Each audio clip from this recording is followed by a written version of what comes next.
And now, the Mystic Hour with Mystic Black and Nick Marcus. What is poppin', Fight fans? Welcome to episode 16 of the Mystic Hour. I am Mystic Black. That is Nick Marcus on that side. Whichever way you guys see it, we'll never get it right. Doesn't matter. What's up, Nick? How you doing this week, man? It is Thanksgiving week. It is time to eat. It's time to be thankful. It's a weird one this year, but we're here.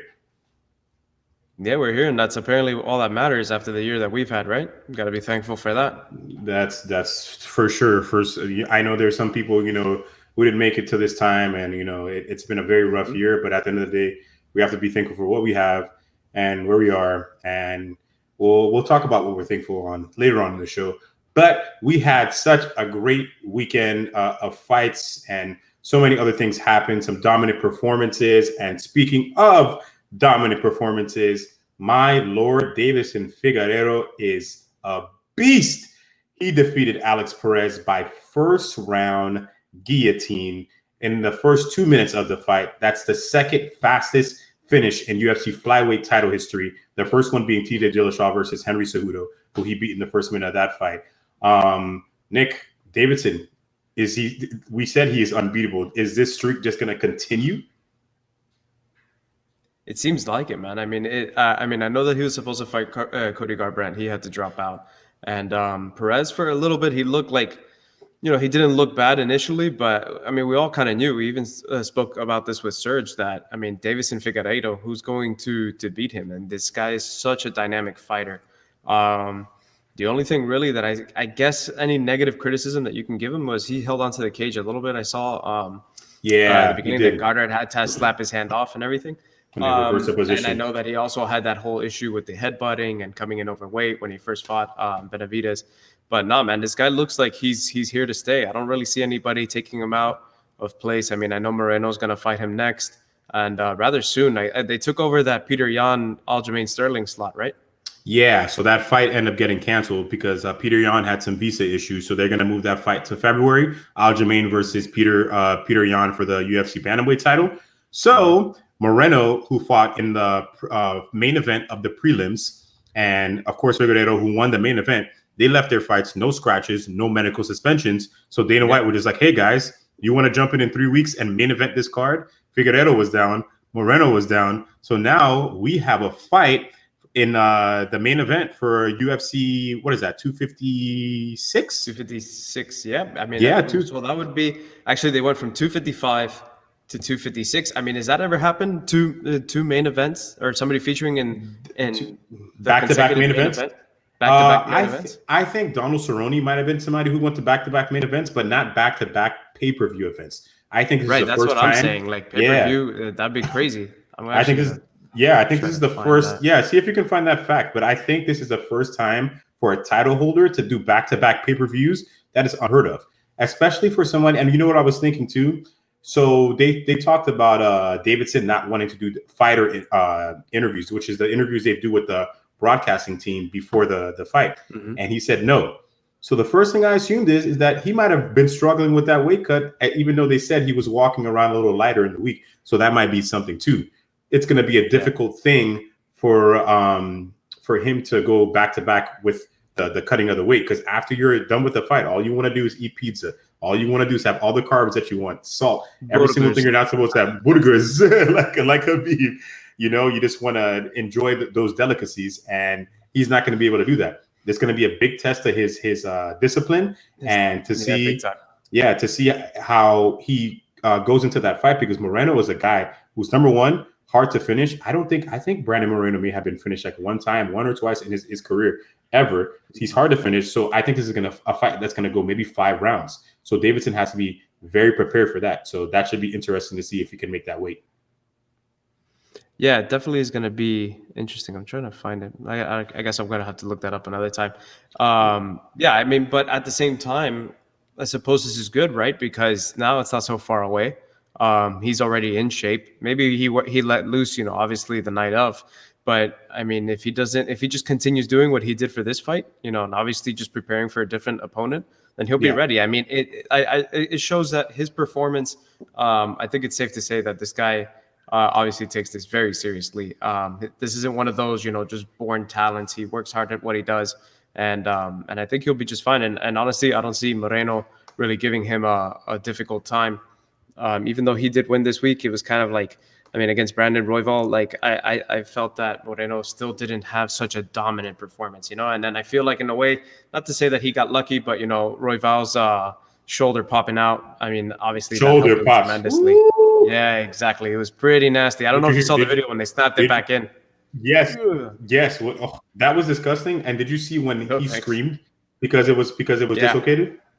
That was he was he basically I think it was only with like a second left or something like that.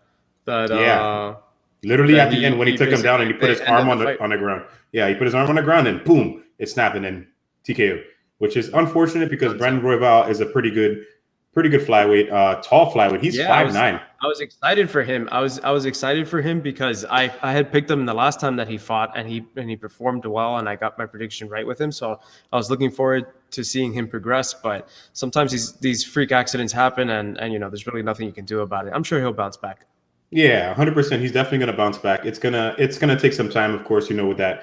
Well, no, dislocations doesn't take that long, but he can always jump into a fight. I believe he's fought 4 to 5 times this year. He's a guy who likes to stay active, controls his weight, very disciplined. So definitely want to see Brandon Royval back up in there, and he's going to stay within that 3 or 4 up there. And you know what? Why not have Brandon Royval take on Alex Perez or anybody that's maybe Joseph Benavidez, because Joseph Benavidez still wants to fight. So why not kind of make him a gatekeeper of that flyweight division? As unfortunate as it sounds, but he's lost 3-4 times with the UFC flyweight title. So you kind of end up becoming in that position if you still want to fight. Speaking of dominant, go ahead. No, go ahead. Well, I was gonna say. So, question. So, is I know now that Moreno's set in stone with Figueiredo. Does that mean that Garbrandt's never gonna happen? That they're never gonna have that fight? Interesting that you said that, because as soon as Figueiredo won that fight, Garbrandt came out and said, I mean, as soon as they announced that main event for December 12th, Garbrandt said because he had COVID. He said from COVID, he's still struggling with certain things from it. He said he had mental brain fog. He had a blood clot. That's what happened in his bicep. And one other thing that he was still struggling with, and he said a majority of those things came after he had COVID. So he's trying to get himself better. He's focusing on his health right now. And he said around March, he'll be full-fledged ready to come back. Would he come back to a title shot? I don't know if he'll come back to a title shot. We got to see where his health is. He might have to fight somebody first before he gets put into that title picture, especially with all these contenders coming up in the flyweight division. Yeah. But he's having some health issues. He's trying to take care of his body. That mental fog thing, that's very scary. I definitely heard about that with people having COVID and just having that weird, just like foggy mind. Jessica I had talked about it too when I spoke to her. It's a very scary thing. So wish the best for Cody Garbrandt. To no love, man. Hopefully he can come back better, healthy is the most important thing, and we'll hope to see him next year. No doubt. Yeah. Speaking of another dominant performance, as we predicted this last week. Next. Bullet Valentina Shevchenko just ragdolled. I don't want to say ragdoll because not like she was like grappling with her crazy, but just like took care of Jennifer Maia. It wasn't very close. There was one round that Valentina lost for the first time in a while. Valentina got taken down. Jennifer Maia was controlling her from the top. Was she doing that much from the top? No, but it's considered a loss of a round. So everybody was talking about that, and it's like, oh my God, we found a hole in Valentina's game. I didn't think so. She beat her 4 out of the 5 rounds. It was pretty dominant, 49-46 on every judge's scorecard. So now here's the discussion of who is going to get that next title shot. We kind of had somebody get eliminated from that title contention, which we're going to talk about after this. But do you think it's going to be Chookagian again, which she beat pretty easy, Jessica Andrade, or Lauren Murphy, who would literally not stop talking about this title shot and who should she be fighting? I mean, I don't know. I feel like Andrade is the most deserving of that. I mean, I wouldn't necessarily mind Caitlin getting Shevchenko, because she seems to be, with the exception of that one loss who was it? The one that she got the liver kick to? Oh, it was Andrade. Yeah, to Andrade. Yeah. Right, yeah, exactly. So Andrade, I feel, is the most deserving of it. I wouldn't necessarily mind seeing the rematch between Caitlin.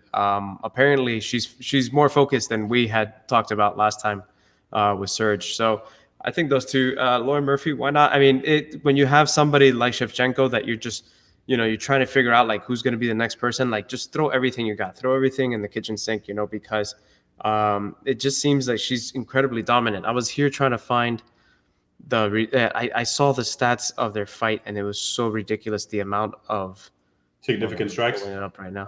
Against oh my goodness, Shevchenko. Total strikes. Yeah, Shevchenko had 249 total strikes to Maia's 94. I mean, that is ridiculous. Hey, credit to Maia. You hit Valentina Shevchenko 94 times. Hey, I give credit to that. And not only that, but credit to her that she lasted through 200. What was it again? 200 already. I forgot my memory. And she lasted, and she still, and she still was there. She lasted all 5 rounds of Valentina, which not that many can say. She's a pretty scary and intimidating flyweight, that's for sure. But I think Andrade is now the clear number 1 contender, because me, I was talking about Cynthia Calvillo a lot. I really thought she can get there, but Katlyn Chookagian went in there and just pretty much dominated her in every round. She outclassed her. She looked better on the feet. She looked very, very good. I don't know what was going on with Calvillo in the game plan. Not sure what the game plan was there. It was kind of a weird performance by her, but that kind of drops her. That kind of drops her down, and now she's going to have to put a couple fights together in a row to get to that flyweight title. Usually in this women's flyweight title, it's not too hard because, there's not too many contenders, but now they're starting to build up at the top. Yeah, they're starting to build up at the top. So she's probably going to have to win a couple fights or do something to get back in there. But she got dominated by Caitlin. And now Caitlin is pretty much saying, hey, if you guys want to fight Valentina Shevchenko, you've got to go through me. She kind of gave herself the gatekeeper name, and she's okay with that, which is fine with me too. Because if you can't beat Katlyn Chookagian, you're not supposed to be fighting Valentina Shevchenko. So now I don't feel that Calvillo would have been that great of a challenge for not that great of a challenge, but just like it would be very hard for her to beat somebody like Valentina if she couldn't get through Katlyn Chookagian, who Jessica Andrade beat in the first round. So I think Andrade is the clear number 1 contender now. I feel like I like the matchup more because Andrade definitely can strike. That's for sure. She can stand up on her feet. And ground-wise, nobody really takes Andrade to the ground. So the last time I saw Andrade's ground game, not with those legs. She submitted who was it? She submitted Carolina. I can't see her last name. It's a Polish last name. But we know who I'm talking about. I know who you're talking about. Yeah. It's a hard last name to say, but anyway, she defeated her. Yeah, she was Joanna fought her. Man, Joanna fought her for a title. Kowalkiewicz. I'm not even going to bother you. I don't want to butcher it that bad. But she submitted her with a guillotine. So Andrade got a ground game too. So I feel like that would be a very competitive fight. Yeah, I think, it sort of solidifies, like you said, Katlyn Chookagian is this gatekeeper for that division now. And the fact that Andrade beat her in the first round, she's the only one to do it. So she is deserving of it. Whether she beats Valentina, that's a whole nother argument. But I think Andrade does have a possibility. I remember, obviously we were going into this fight thinking Jesus Christ, what's even the point of covering this? We all know that Shevchenko is going to win easily against Maia, and that's no disrespect to Maia. But it's just, how dominant Shevchenko is. But I think that Andrade can actually give her some trouble. I think especially with how tough she is. Do you know what the height difference is there? Because I know that Andrade is not so tall. But Andrade is a small for any. No matter what weight class she is in, she's always going to be much shorter. So I believe Jessica Andrade is 5'3", and Valentina is about 5'7" or 5'8". Yeah, I was going to say. What's up, Westward? But yeah, no, I think Andrade. It's just that Andrade really doesn't seem intimidated by anybody that she fights. No, which I think is something that goes a lot in her favor. And I think it's, between the combination of those tree trunks that she walks on, and just the power behind her punch and just her overall game, it might be Valentina's toughest test yet. Ooh, and to correct what I just said, you want to know how tall Jessica Andrade is? She's actually 5 feet. No. She's literally 5 feet. I swear she was 5'3", and Valentina is actually 5'5". So she's not she's not too much taller. Right, she's so not tall, height-wise, but I mean, still fighting at 5 feet, that's pretty crazy. 5 feet. And she used to fight at 135 pounds at one point at 5 feet. And she's got wins at 135. So it's just like you just said. Packing bricks in her trunks or something? She's packing bricks in her thighs because those thighs are huge, man. Those thighs are huge. You, but she looked good at 135. She looks great at 125. She won a title at 115. So it shows you, just like you said, she's not afraid to fight anybody. So hopefully we see that fight next. Jessica Andrade Valentina early next year, or maybe summer, whenever. Valentina likes to stay pretty active. So we'll see what happens there. And shouts to Antonina Shevchenko, her little sister. I mean, not her little sister, her older sister. Yeah, she won this weekend against that dime piece of Ariana Lipski. But it happens, you know, she broke her face, she fractured her orbital in that fight. So that's pretty bad on Ariana. That stinks, but injury.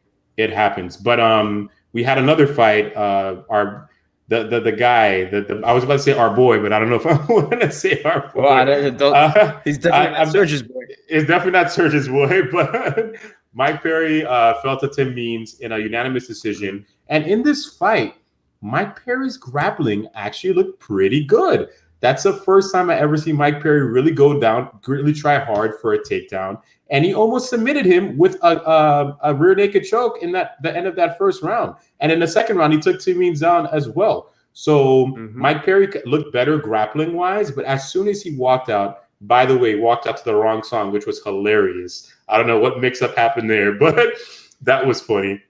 You can see in his body that he definitely didn't try too hard to make the 170-pound limit. He looked some fat around the stomach area. He looked very big. He looked like a middleweight. Nick, is his next move to 185 because he just can't cut that weight anymore? And by the way, he's never missed weight. This was the first time he ever missed weight. Yeah. Or does he just need to be more disciplined? I mean, it's a tall order to ask him to be more disciplined because I think it's not even so much with the training and dieting. We all know that he trains well and he fights well, even in a fight that he didn't really perform at his best, like against like now against Means. But I don't know. Ever since that incident after his last fight, he just seems to be like, even with the tweets leading up to this fight and complaining about not making weight and already, you know, sort of being a wet blanket before it even happened. Yep. I mean, he sort of convinced himself and everybody else for that matter that he was never going to win this fight, that he just was not prepared. And I think there's definitely something there, and it's scary for me because I don't think it's something confidence-wise to do with his performances as much as it is to do just with his personality. I don't know if he's still in a funk with his anger or he's trying to figure himself out. It's something that I find very worrisome, and it definitely reflected in his performance this week. And not just his performance in the fight, but leading up to it, his attitude. For sure. And he was sending Tim Means pictures of him eating burgers, videos of him eating onion rings that Tim Means knew he wasn't going to make weight. He had a feeling of that already. But he definitely needs to get more discipline. And I feel that maybe he was lacking a little bit of a motivation. And I think he has a pretty good motivation coming within his son that will probably be born by the time he fights his next fight. Dana White said he has no intentions on cutting Mike Perry. I don't think Mike Perry should be cut. I understand he's had some issues in the past with certain things, but when I watch a Mike Perry fight, it's always a very entertaining fight. I've never watched a boring Mike Perry fight. He's an entertaining character. He does have some things he needs to work on his personal life, but that's not on me. That's up to him. But I wouldn't cut him. He doesn't have like a losing streak of a bunch of fights that he's lost. He's had, I think he's 7-7 in UFC, something like that. Not to say that's the greatest record, but I think he's 500. Yeah, he's 500, but he's had a lot of tough fights. He's fought a lot of tough people. Santiago Ponzinibbio, like there's a lot of guys he's fought that are pretty tough and up there. So I think a guy like Mike Perry, who has definitely improved his grappling because he's training with like Yoel Romero and a lot of guys down here at American Top Team in Miami. He'll get better, but he needs to go back to that striking because Mike Perry was a guy who was throwing elbows, different kind of strikes. He was very dynamic with it. And this fight, I feel like he was swinging for the fences too much. It could have been a, tired thing or just like, I want to get him out there as quick as possible. But I don't think there's any reason for the UFC to cut Mike Perry. I don't think that they will. I mean, on top of performance, this promotion relies heavily on entertainment as well. And that's something that Mike Perry obviously always brings to the table. I just hope that, like I said, I hope he figures out what he needs to as far as his personal battles, because it definitely showed that it affected him profoundly this week, this past week. Yes. One performance that I was so impressed by, and this is not this is done with the UFC card, Bellator. I know sometimes we don't talk about Bellator enough because some of their matchmaking is just like, I don't know, I have some issues with that, and I will wholeheartedly admit that all the time. I don't mind saying it, but their featherweight Grand Prix has some of the best fighters in the world, and that's something I've been watching. Anytime the featherweight Grand Prix is going to be on the card, I am tuning in. And there's been this guy, AJ Mckee, who is the son of Antonio Mckee. I don't. He used to fight in the UFC a long time ago, earlier days before the Reebok time. He was an okay fighter, but now he trains a lot of these guys. He trains AJ Mckee. He trains his son. That's his son, AJ Mckee. Right. He trains Baby Slice, Kimbo Slice's son. A lot of pretty good, tough competitors. But his son, AJ Mckee, defeated Darion Caldwell. Darion Caldwell is not a joke. He's a former Bellator 145-pound champion. He's no slouch. He's very good, especially with his wrestling and his grappling. And AJ Mckee is a guy who stands up. He's going to knock you out. We haven't seen him get tested on the ground. So this was a big thing going into that fight. The first thing that Darion Caldwell did was take AJ Mckee down. And I'm watching. I'm just like, oh, boy, this is going to be rough for AJ Mckee. Uh-oh. And he ends up submitting Darion Caldwell with this modified shoulder, like what do you even call that? Was there a name for it? Let me see. I don't even know if there's really a name for it. Like, let me get the name down correctly of this submission, but it was beautiful, and the way he transitioned into that from the bottom, and he was very, very active from the bottom, shows you how he is good everywhere. The name of the submission is it's a neck crank, actually. That is considered a neck crank from that position. And excuse me, I have the number wrong there. He improved to 17-0 in his career, not 16. He was 16-0 before. But AJ Mckee is somebody we need to talk to about a lot more. I mean, that's an impressive record when you have, anytime you have zero losses. Zero losses in your column. I mean, that's impressive. But I mean, to be 17-0, that's a really tall order. And so, it's definitely somebody to keep an eye out for.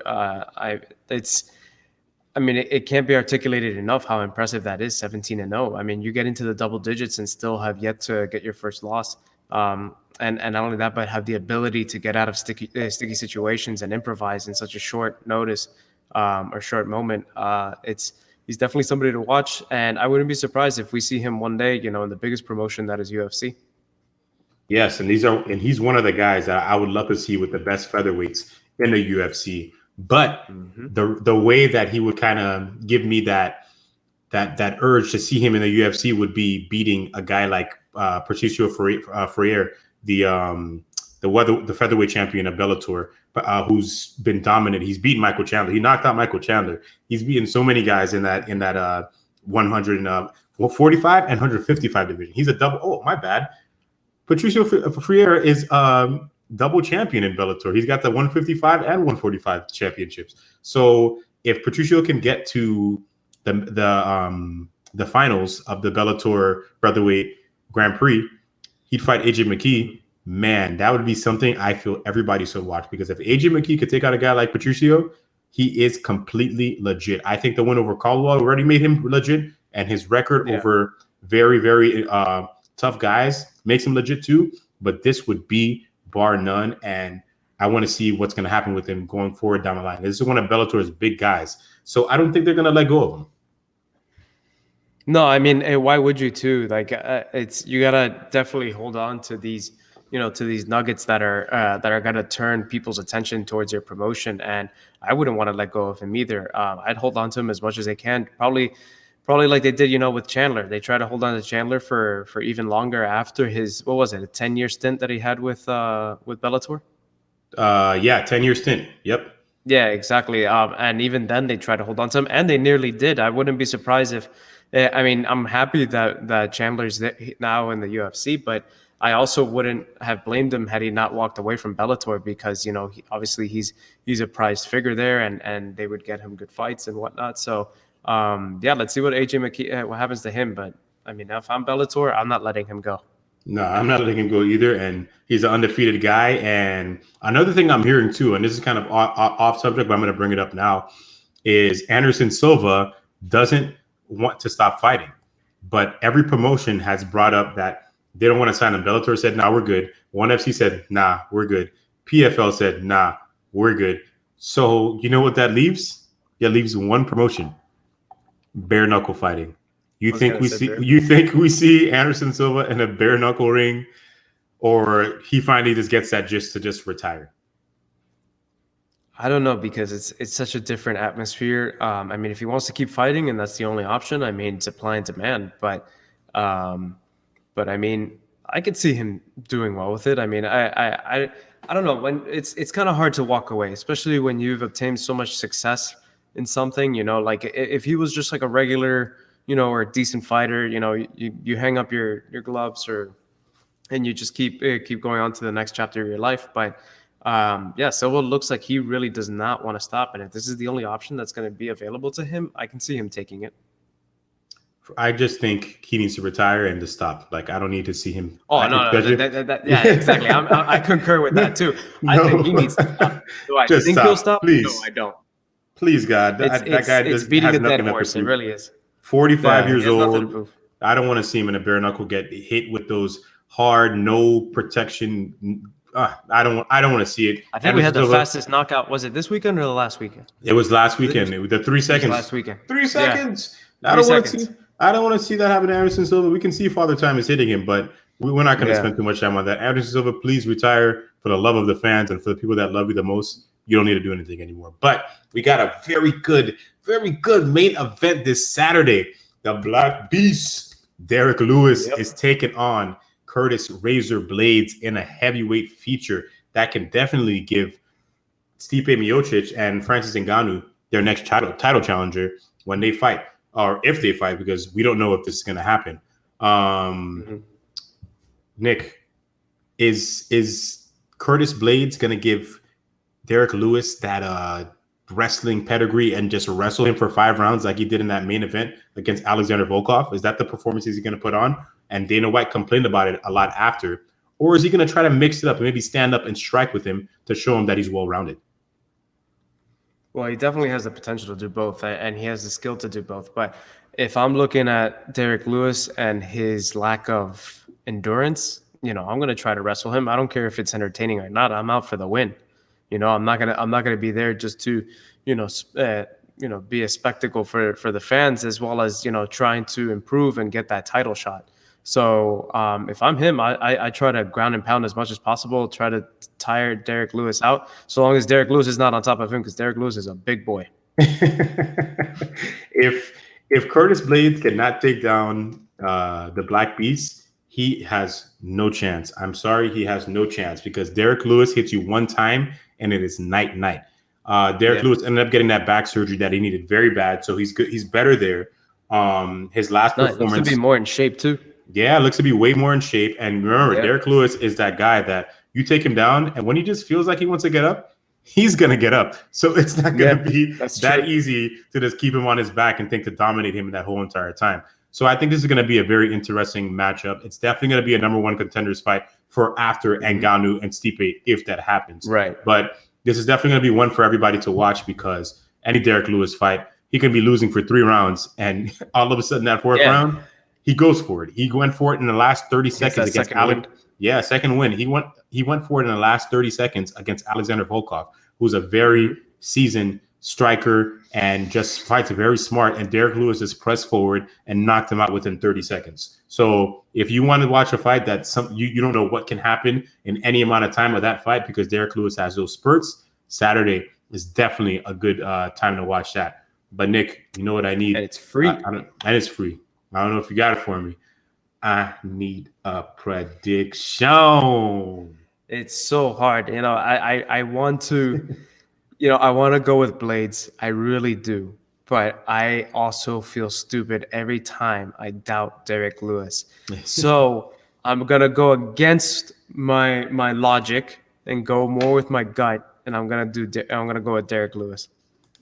All right, like that pick. I am going to ride with the Black Beast, of course, because Derek Lewis is ready for a title shot again, because he did fight for that title against Daniel Cormier a couple years ago, even though it kind of was on short notice. But all I want to do is I want to see Derek Lewis get on the ground, do his thing, do his whole, Black Beast celebration. Which I love to see. So I got Derek Lewis. I think he's going to end up knocking out Curtis Blaydes. And I actually think it's going to be in the second round, not the first. It's going to be in the second round. And Derek Lewis is going to show that it's going to be a quick one. He doesn't want to fight 5 rounds. Derek Lewis is coming. It's Thanksgiving week. Sure. It's Thanksgiving week, and he has to miss it. Yeah, exactly. No, yeah, right. And damn, you know what? Actually, now that I think about it, the scheduling of this is really shitty for them. What are the odds, man? and Derek, especially a big boy division like that. Come on. And Derek Lewis is a guy who has to cut to get to 265. Actually, so he can't even. That's right. I was gonna say, like, that's crazy, because I was like, you know what? At least they're heavyweight. But then I thought, like, he's definitely way over 265. He's over 265. He always has a cut. Every time he weighs in, it's 264, 265 and a half. So he's a big boy. That's a real American right there. Yeah. So he's gonna be pretty upset having to cut weight on Thanksgiving week. So I think we're going to see a mad Derek Lewis, and he's going to knock out Curtis Blaydes. But speaking of knockouts, we have the baddest the baddest men on the planet. I'm not just going to say man, because Roy Jones, y'all must have forgot, is one of the greatest boxers to ever grace this earth. We can't forget that. But Mike Tyson takes on Roy Jones Jr. on Saturday. It's an exhibition, but this is very interesting because it's going to be 8 rounds, 2-minute rounds. But now I'm hearing that apparently there's supposed to be no knockouts. There's no judges. There's no judges or judges decision. And there was another rule as well. And you can't bet on the fight because it's an exhibition, which is very weird. So in my opinion, because the promoters are saying there will be a knockout, but the Nevada State Athletic Commission the California State Athletic Commission is like, no, there's not going to be any knockouts because it's an exhibition. They're fighting with no headgear, and they're fighting with gloves. You think Mike Tyson hits Roy Jones Jr., he's not going to fall and could be knocked out? Or if Roy Jones Jr. hits Mike Tyson in a certain way, he's not going to fall as well? What is going on with the admission? Do you think there's going to be a knockout this weekend? I mean, there has to be. Look who's fighting. I mean, we have Roy Jones Jr. and Mike Tyson. I mean, these are like knockout kings. Like, what do you think is going to happen? Unless you give them like sock and boppers instead of gloves, like, but what are they expecting? But at the same time, with those ridiculous rules that I guess you're just informing me with now, I mean, that's so weird. What are they supposed to do? Are they just going to stand and stare at each other? And like, it's just weird. But I will say this. Rules or no rules, I feel that a lot of people are sleeping on Roy Jones Jr. a lot on this fight. So that Mike is the man. I know he's a bad man, but can't forget that Roy. It hasn't been that big of a hiatus that Roy hasn't fought in compared to Tyson. When was the last time that Tyson fought? Tyson last time he fought was 2005. Yeah, and Roy was like. 2017. I mean, it was I was gonna say 2017. Exactly. So, 3 years ago. Right, exactly. So obviously he's been more at it and everything. So, sometimes that momentum could be enough to get the swing. But I just think people need to stop sleeping on him. So I got the official rules. It just broke. They have the official exhibition rules. So it says the bout will take place. It will take place over 8 rounds at 2 minutes each. The boxers will not be required to wear headgear. Tyson and Jones will be wearing 12-ounce gloves. If either boxer suffers a bad cut, the exhibition is over. Tyson and Jones had to undergo complete medical testing in order to be cleared for the bout, and both athletes entered VADA, which is a voluntary anti-doping agency, and then that testing period prior to the contest. So that kind of that sounds fun, but like if they suffer a bad cut, I mean that can happen. Are you serious? So if there's a cut that happens in the first round, it's over. They expect people to pay for this? Yeah, then it's a lot of money too. So like, let them just fight. Yeah. Like, listen, if these guys are healthy and they have no problems like heart-wise, cardio-wise, deep health issues. let them fight. Who cares? Like they want to fight. I've seen Bernard Hopkins fight professionally at age 54. George Foreman fought into the 50s too. So why can't these guys just fight regular? I'm not too big of that exhibition rule thing. Weird. That's a little weird to me. I don't love that, but I think it's still going to be a good fight. I think that Tyson is going to look incredible because he is in shape and he's training with some pretty good guys, and he just has that tenacity in him. But Nick, you know what I need? I hate to do prediction. I'll go first. I really hate to do it. I'll go first. Okay, I'll go first. Let me go first. So I can eat up my guilt before I say it. Boxing has not been the same in a very long time. I know Serge had his different opinion about boxing, but boxing was at its pinnacle when a guy like Mike Tyson and Roy Jones Jr. used to fight. That's when you were looking towards fighting. That's when you were just like, you know what? I'm going to go to my uncle's house because he's going to have this on, and I'm going to go watch it over there because I got to see this fight. And Mike Tyson was the number one guy that I always wanted to see. Mike Tyson has looked unbelievable. Roy Jones Jr.'s body looked unbelievable. He trains one of my friends in Orlando, and he looks great, still has a mindset. But Roy Jones Jr. has more suspect of a chin than Mike Tyson does. Mike Tyson was knocked out once by Buster Douglas. And then I remember Evander and Lennox Lewis kind of giving him issues as well, but never like clean knockouts compared to the Buster Douglas one. So I don't see Roy Jones Jr. knocking out Mike Tyson. That's not going to happen. Roy Jones Jr. is not a heavyweight as well. He was never a heavyweight. He said he would have moved up to fight heavyweight if it was Mike Tyson. Not to say Mike Tyson is a huge heavyweight, but he packs that power, baby. So I see the baddest man on the planet walking in there with all the motivation, all the times that he's been through in the past couple of years of just not being himself and him finding this new just value within life. He's going to walk in there and we're going to see a vintage Mike Tyson performance, and he's going to knock out Roy Jones Jr. in that first round. Tyson by KO. What you got? I mean, is KO allowed? It's going to be allowed now. They're going to have no if he hits Roy Jones Jr. Right? Yeah, they can't do nothing. I will agree in saying that he does seem to be at a clearer place than he was earlier in his youth, especially after his career and the downfall that he had. Even some of the downfalls he had while he was fighting. Mike definitely seems to be in a much clearer state of mind. And obviously Mike is incredibly fit. I've been seeing pictures of him lately. That's good. And I want to go with Roy. And I think that Roy, in any other circumstance, I think that he would win. But reason why I stopped watching boxing a long time ago, and like you said, it's been a while, and I know that like Serge brought up some good amount of fighters last we spoke, but the reason why I walked away from it is because I just felt like all of these, just like I feel like, just as angry as I get with questionable calls from the judges in UFC, it was just blatantly obvious that, you know, in boxing, at least when I stopped watching when I did, they knew who they wanted to win. It was almost like a WWE event rather than a boxing event. So now that I've actually had time to contemplate on it, I think that Mike Tyson is going to win because I think that they're going to want him to win. And obviously this is going to have to grow into a bigger business for them and whatnot. So I got to go with Mike simply for that reason. But don't sleep on Roy. I think Roy is obviously, he hasn't been detached from it as long as Mike has. Yeah, I must have forgot. And Roy is incredibly underrated in this fight coming up. I agree. We can't sleep on Roy. We cannot sleep on Roy. But speaking of sleeping on some people, Charles Oliveira has been slept on too long in the UFC lightweight division, and he's finally getting his big break against Tony Ferguson at UFC 256, December 12th in the co-main event. How is this not a main event? It's crazy to me. They should have saved this for something really else. Nuts. Probably would have been a better idea, but whatever. The UFC does what they do. They had two title fights originally planned for that card, so I guess it kind of makes up for it. But I'm going to hate to see this only be 3 rounds. Do I think it's going to last all 3 rounds? Probably, because Tony Ferguson is a pretty hard guy to finish.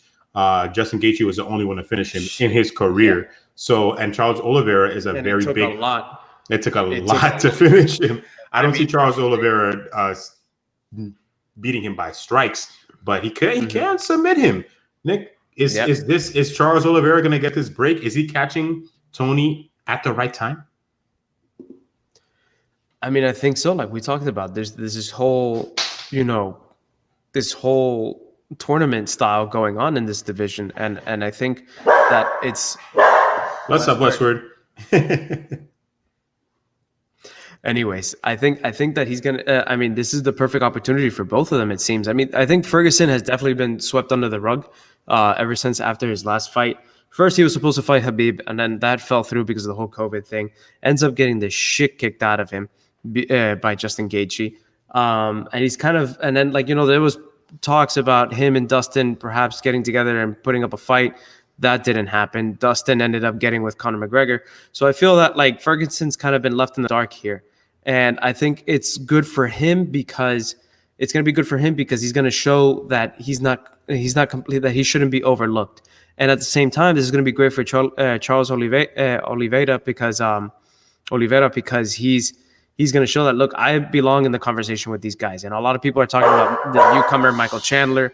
A lot of people are talking about the Gaethje and McGregor and Dustin and now I'm going to be in that conversation because I'm sure that he feels, and I even feel, that Oliveira can beat him. Yeah, I think Oliveira can beat him. This is such a perfect time to fight Tony Ferguson. I don't think he's fully recovered from the Justin Gaethje fight. Like if I was him, I'd take a year off just to make sure my brain's right, because I feel like his brain moved a lot of times against Justin Gaethje. He definitely suffered an orbital fracture, which that was pretty, hardcore, and that's not something that recovers pretty fast. I know Tony Ferguson is a guy that just like has that tenacity to come back. Like I remember him tearing his ACL and coming back within like 5 months and defeating Donald Cerrone. Like I know Tony Ferguson can do it, but he's not getting younger. Tony Ferguson is 37 years old, might be 38. Correct me if I'm wrong, but he is getting older. So I think he shouldn't be taking fights as frequent as this. I get it. He wants to get back in the cage, but I feel like that Michael Chandler fight would have been perfect for him in January.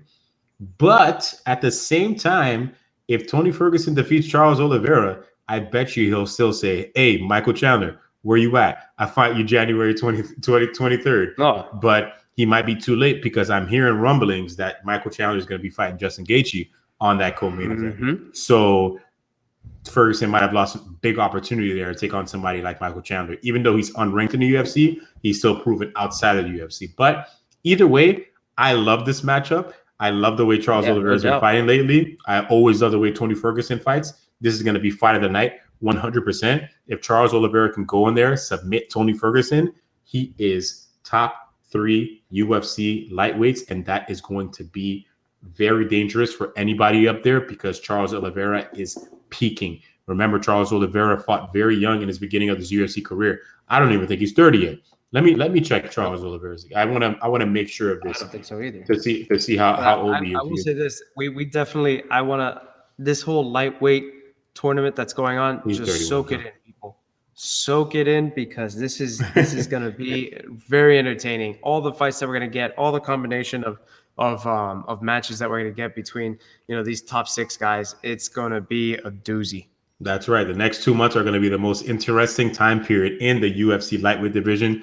Please check it out. It's driving Nick's crazy. He can't even see anymore. He just like, No, I can't. I you know what? Like honestly, like, man, I can't stress it enough. Like I want all of these guys to just literally go into that March Madness bracket and just fight it out. Like I would love to see some sort of playoff with all these guys. Just like a card that includes nobody else but these guys, because it's true. There's so much, unless, of course, which we saw before doing this show, Khabib is now, kind of putting some magic out there with his post. I don't believe it. I don't want to believe it either. I'm completely happy with him being retired. I want him to be retired. Me too. I don't think he has anything further to prove. If he wants to do something in a different weight division, by all means. But I mean, like, we'll see what happens with that. But I hope he doesn't come back. I think he's just playing around with the media. He's just having some fun with it because why not? He's retired. Do your thing. But you said playoffs there. We're definitely going to have a fun playoffs in this NBA season coming up because we just had so many extensions, free agency signings, some people who got waived who are no longer on their team. But I'll speak about the most recent one, and that is from your Miami Heat. Bam Adebayo signed a $163 million contract, 5 years. He's in there for a good amount of time. Miles Leonard signed a 2-year, $20 million deal.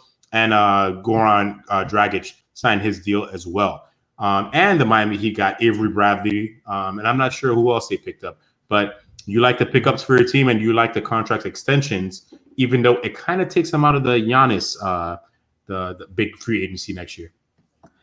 Well, you know what's funny is that I'd never really discount Miami from acquiring whoever it is that they want to acquire. I feel like Miami always has a chance because easy sell. The nice things. What's that? I said it's an easy sell, like the city. I mean, yeah, exactly. It's an easy sell. It's Miami, and then on top of that, it's the city of Miami, but also really the culture aspect of it, and they do have their own unique culture there.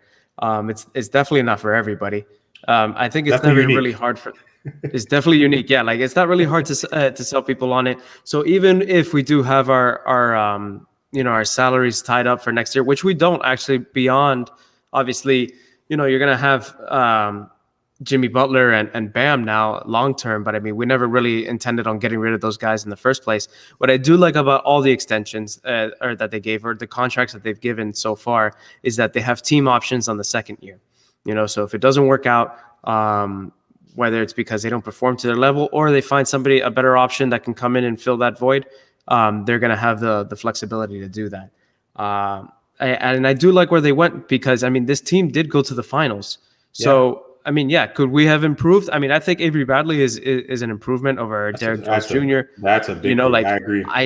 It hurt seeing Jay Crowder go, but at the same time, I can't blame him when somebody wants to invest more time into him. I must have missed that. They lost Jay Crowder?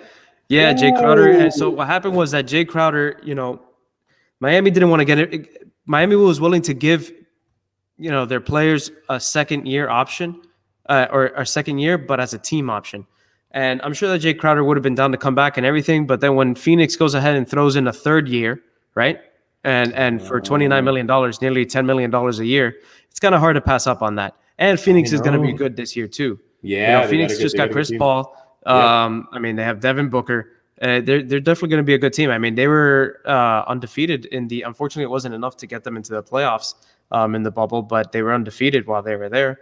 So there's a lot of things going on, man. And it's so crazy seeing all these moves. I feel like I'm in career mode in a video game, and like after like the fourth season, you're just seeing random like transactions. That's exactly what I feel like is happening here. But I mean, the Lakers definitely stepped up their game.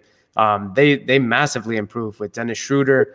Who did they just get? Marc Gasol. They're gonna get the biggest thing they could have gotten that free agency, which threw me off, was Montrezl Harrell.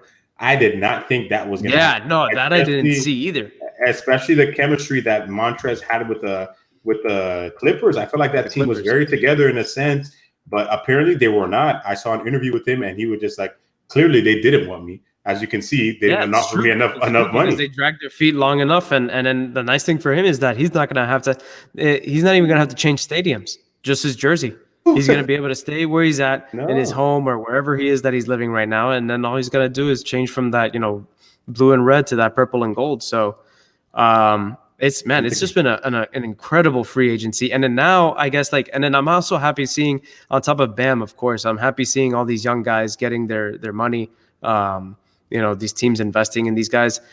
And yeah, of course, ultimately, with the whole Giannis situation and everything like that with Bam, we see what happened with Chris Bosh and how his career took a tragic ending because of health issues.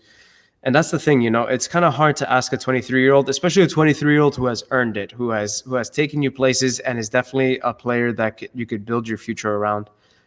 It's kind of a hard ask to say, hey, can you hold off on taking $200 million? I mean, who's going to really in their right mind do that? There's a saying in Spanish that the light in front is the one that illuminates. So, you got to take your money while it's there.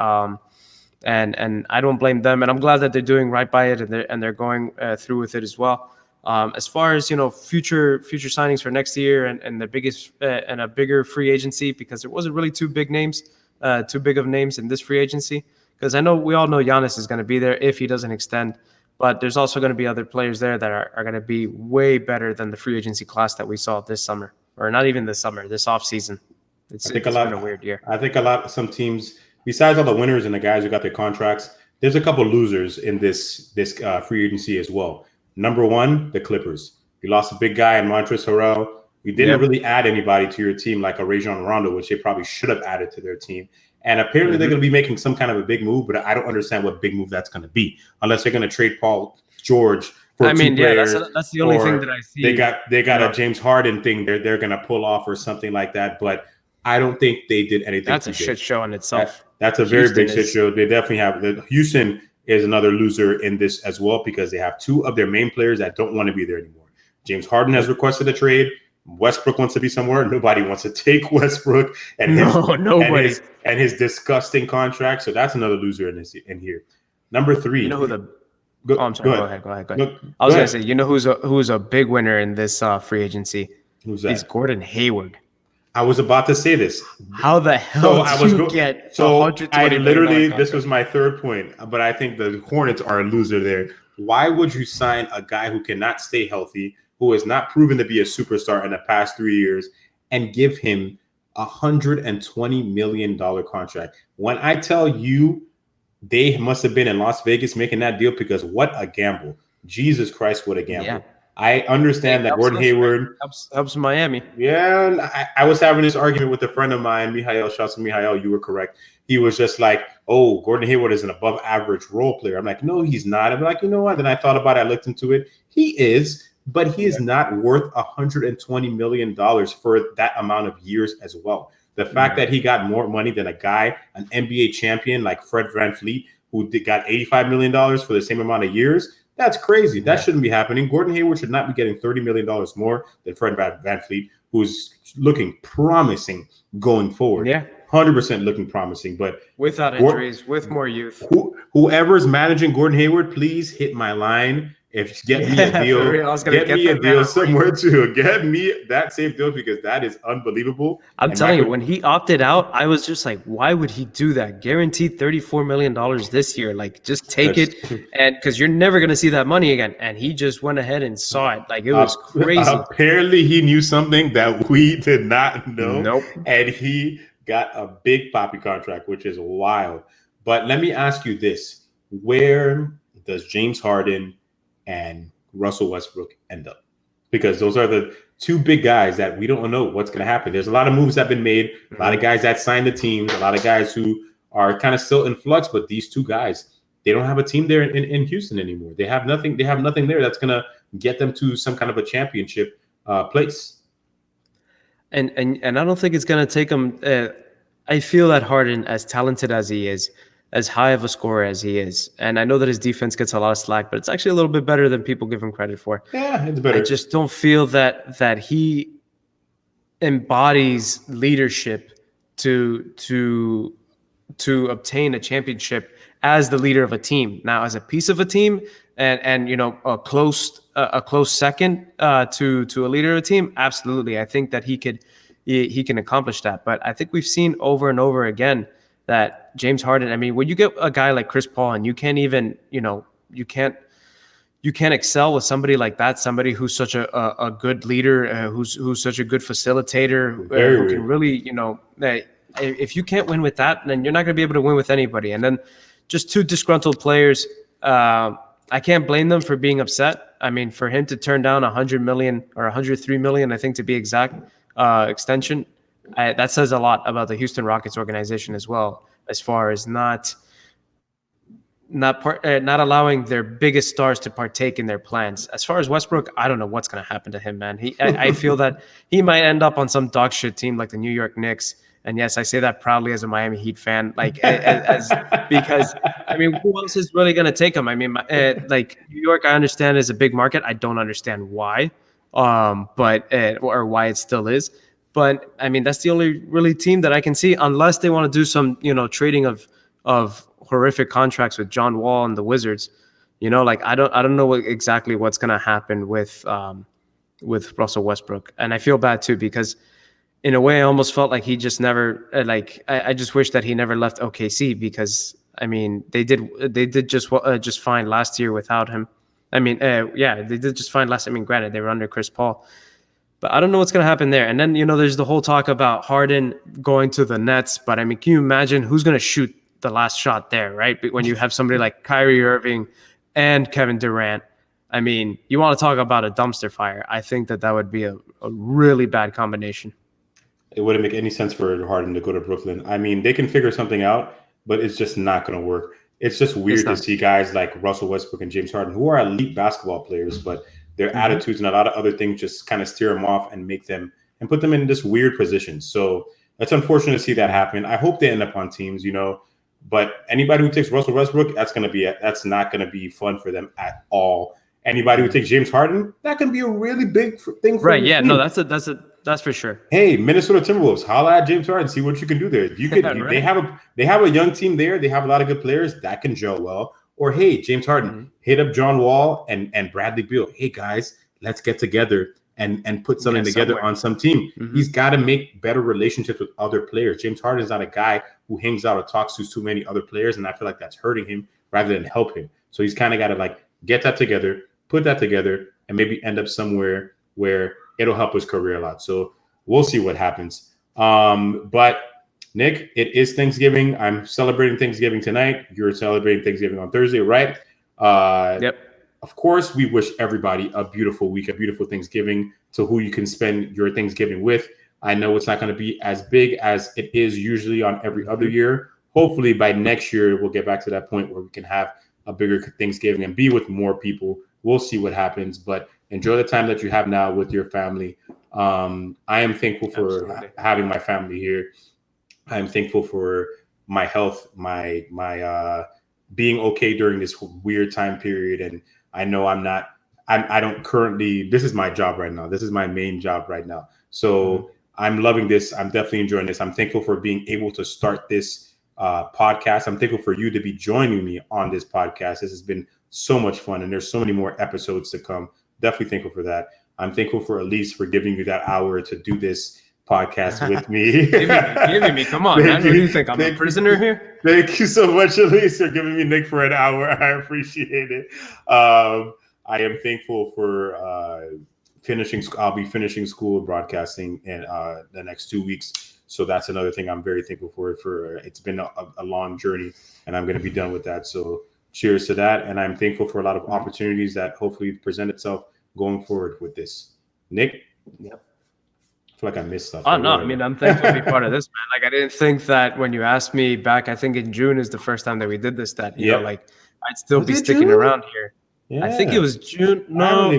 It might have been earlier. It's even earlier. Yeah, I was going to say, I think it was earlier because the first fights were in April. Yeah. I remember the first fight, that Gaethje Ferguson fight was in April in Jacksonville or something. It was shortly after that. But yeah, I mean, me as being a casual fan that I am, I didn't think that I'd actually be stuck. I'd still be sticking here around to this point. Yeah, exactly. Stuck at this point. But no, man, it's been fun. I'm really thankful for this too. I mean, it's one of the highlights of my week. Every week, we get together, we talk about these May 21st fights, and then May 21st was our first episode. May 21st. That was it. Wow. So yeah. So I think yeah, man. It's been a lot of fun, and there's so much to be thankful for. I think I'm thankful obviously for my health too. I'm thankful for the health of my family. I know that everybody hasn't had the same thing this year, and that's honestly the most important thing I feel in life is health. Because it's something that it doesn't matter what age you are, how much money you have, how much time you have. Sometimes when bad health gets in the way, it's a really unfortunate thing. So I'm very grateful for my health. I'm grateful for my wife as well. Not because she lets me do this, but because she's just a great wife in general. And I'm going to be extremely thankful for her on Thursday when she's making these delicious meals that she's going to be prepping for the family and all that. Follow Whiskey Cooking, y'all. Whiskey Cooking. Yeah, Whiskey Cooking. You could find her there. But just a lot of things I'm thankful for. I'm thankful for that. Speaking of, I'm thankful for this flag behind me. I'm thankful. I know that, we're not perfect by any means, but, changes are coming and hopefully we got a brighter future and even more togetherness, hopefully more togetherness. Right. More unification, more togetherness. And that's going to be really important. The only way that we can continue to progress is if we work together. And I want to remind people this Thanksgiving, let's not have these, really distasteful arguments. Try to be compassionate, try to be open-minded and understanding as to why a person thinks that way. I feel that there's a lot of people who who just go, they resort to name calling and labeling, and we need to stop generalizing, and we need to realize that some people have, some people, they're not necessarily bad. They're just sometimes misinformed, misled. And if you really want to make an impact on somebody's life, enlighten them, don't insult them. So yeah, I'm just, I guess I'll leave it there with that. I hope everybody has a great and safe Thanksgiving. Please, for the love of God, keep the gathering small. We still got a long way to go after this with this whole virus. Long way. But hopefully, like you said, next year, if we all, chip in and do our part, hopefully next year we won't have to be doing this whole limited gatherings and face masks and social distancing and everything. We can just get back to normal. Yeah, and you might see me and Nick in a studio somewhere, so that might be cool too. So guys, help us. Cool. Yeah, right. Help us out, and we'll help you out, and there'll be a lot of helping in every other facet possible. So people helping people, it's a beautiful thing. Helping, right? It's not a bad thing at all. But of course, subscribe. Please subscribe. We are here every week. Sometimes we take a week off. It happens sometimes, but we're here every other week. We'll be back next Thursday with those results of that Tyson fight, results of the Lewis fight, maybe some more fight news. We'll be previewing the card. Is there a card next Saturday? There might be a card next Saturday. I'm not sure. At this point, I think there's a card every Saturday going into the new year, pretty much. Exactly. They don't stop. So the news doesn't stop. Even if there are no fights, the news does not. It never stops. We'll have something to talk about for sure. So we'll be back next week. We hope you guys have a great Thanksgiving. We appreciate you so much for being here.